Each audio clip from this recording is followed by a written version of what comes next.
Ayiyachi Yapan Noganchito Wambrakunata de la institución educativa número 32006 de San Isidro de Visa, departamento Huánuco, Perú.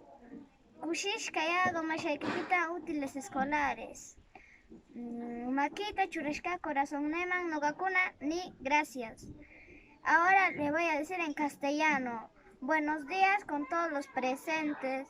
Nosotros los niños de la institución educativa número 32006 de San Isidro de Visa, departamento Huánuco, Perú.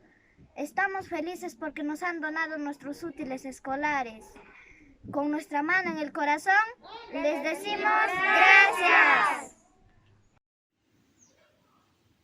Me saco la mascarilla para hablar mejor, señoras y señores,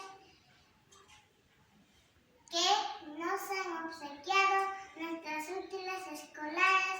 Buenos días, a nombre de todos mis compañeros, les agradezco por el regalo, que Dios te bendiga.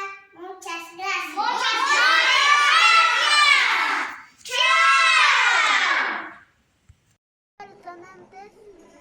En nombre del jardín, agradecemos por la donación de los útiles escolares.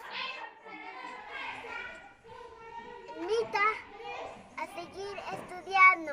Gracias.